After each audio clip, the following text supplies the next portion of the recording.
এই মোহিত রাব্বু, কি হ্যাঁ। বীজ দাও তুমি এগুলা? আরে বলার মতো আর ভাষা নাই। না, কি পরিমাণ দেখাও একটু, কি পরিমাণ লাউয়ের জালি পয়সা নষ্ট হয়ে গেছে গা। আসলেই জানি না আজকে যে বীজটা দিতেছি ছত্রাকনাশক কীটনাশক, আসলে এই বিষে কতটুকু কাজ হবো। টানা কয়েকদিন বৃষ্টির কারণে গাছগুলোর প্রচুর পরিমাণ শত শত জালি, আর একটু দেখাও, শত শত জালি ওই দিক ঘুরাই দেখাও, শত শত জালি নষ্ট হয়ে গেছে, পচে গেছে। তা হুম। আসলে এই বৃষ্টি হওয়ার কারণে লাউয়ের জালির যে ফুলের মধ্যে পানি জমাট বেঁধে ঠিক নিচে থেকে পচতে পচতে উপরের দিক পুরাটাই বুটা পর্যন্ত পৌঁছে গেছে।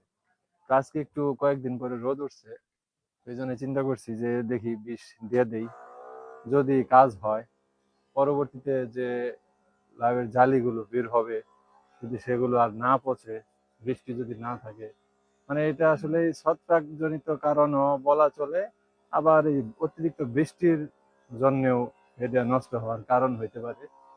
তো আপনারা একটু দোয়া করবেন। আসলে এই বাংলাদেশের এই আবহাওয়াতে সবজি চাষ করা খুবই একটা চ্যালেঞ্জিং বিষয়।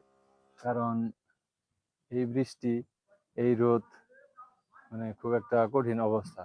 যদি আমি এই মালচিং পেপার দিয়ে না করতাম, তাহলে আমার মনে হয় যে এতটুকু পর্যন্ত আসা যাইতো না।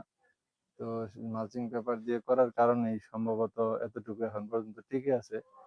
তারপরেও অনেক জালি নষ্ট হয়ে গেছে বৃষ্টির কারণে। তো আপনারা একটু দোয়া করবেন। আসলে এটা প্রাকৃতিক কারণ, আল্লাহ তাআলার ইচ্ছে, এটার মধ্যে মানুষের হাত নাই। তো আপনারা একটু দোয়া করবেন যেন আর ক্ষতি না হয়, ভালোভাবে যেন ফসল উঠাইতে পারি আমি। যে পরিমাণ খরচ হয়েছে, আসলে একটু আধুনিক পদ্ধতিতে করলে মোটামুটি ভালোই খরচ হয়। তো আপনারা একটু দোয়া করবেন যেন আমি খরচটা উঠাইতে পারি, তারপরে বাদ বাকিটুকু আল্লাহ তাআলার ইচ্ছে। ধন্যবাদ সবাইকে, সবাই ভালো থাকবেন। আসসালামু আলাইকুম।